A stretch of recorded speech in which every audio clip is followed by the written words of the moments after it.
Welcome to The Explainer. Today, we're diving into something really powerful, the science of what's called felt safety.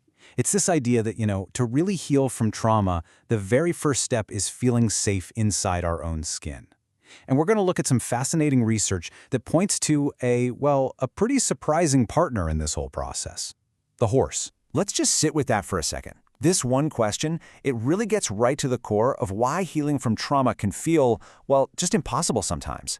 It flips the script, right? It suggests the biggest hurdle isn't the memory itself, but your body's reaction to it, this constant, ongoing state of high alert. You can't even begin to process a memory from the past if your nervous system is still fighting a battle in the present. Okay, so to really get how healing can happen, we first got to understand why trauma gets stuck in the first place.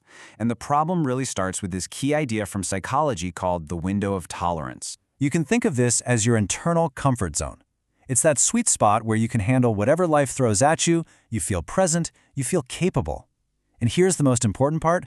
Being inside this window is the only physiological state where things like learning and, you guessed it, healing can actually happen. It's the prerequisite for everything else. But here's the thing. Trauma, it fundamentally rewires the architecture of this window. It shrinks it. It makes it narrow and really rigid. And what that means is that even tiny, everyday stressors, stuff that wouldn't have even registered before, can suddenly feel huge and push you right out of that optimal zone. And once you're pushed outside that window, your body basically defaults to one of two defensive states. You can fly way up into hyperarousal, that's your classic fight or flight, feeling super anxious, on edge, overwhelmed. Or you can crash way down into hypoarousal, that's a state of shutdown, where you might feel numb, totally disconnected, or just dissociated. So for a lot of trauma survivors, life becomes this exhausting pendulum, just swinging between these two extremes and almost never getting to rest in that calm, safe zone in the middle. So you might be wondering, how does the body even choose which way to go, up or down?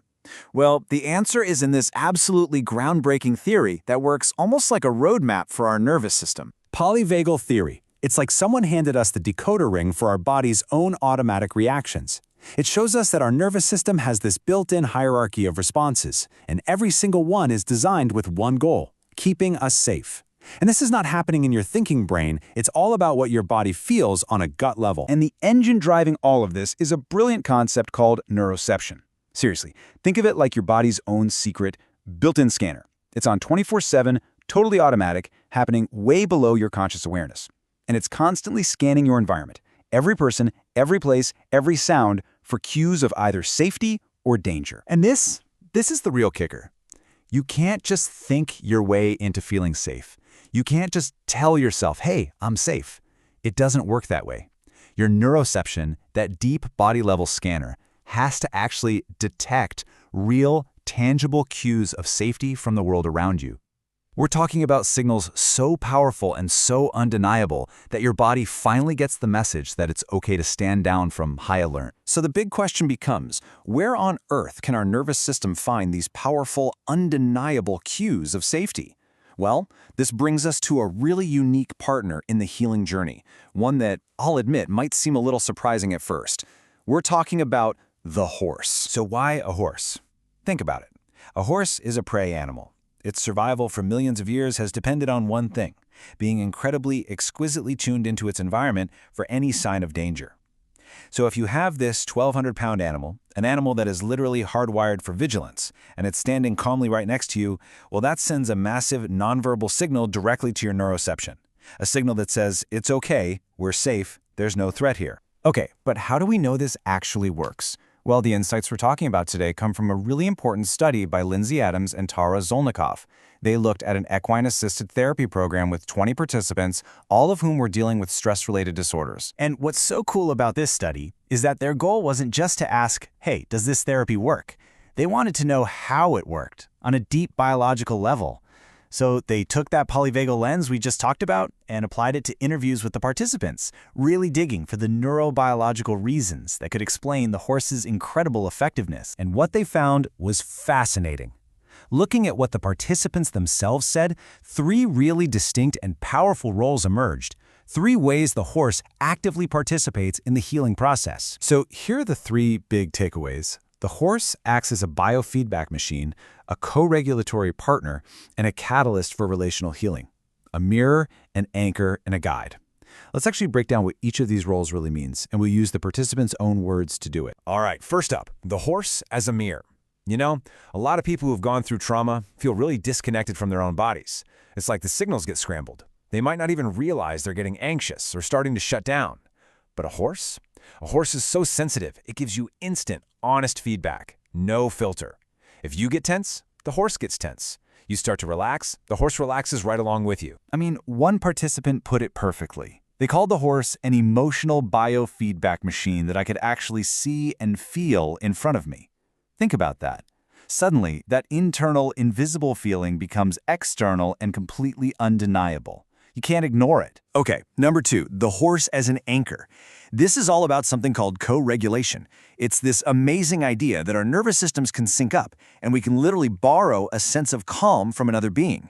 So the deep, slow breathing, the steady heartbeat of a calm horse, it becomes this powerful physical anchor that helps a person's own dysregulated nervous system find its way back into that safe window of tolerance. And you can see how this works in a really tough moment.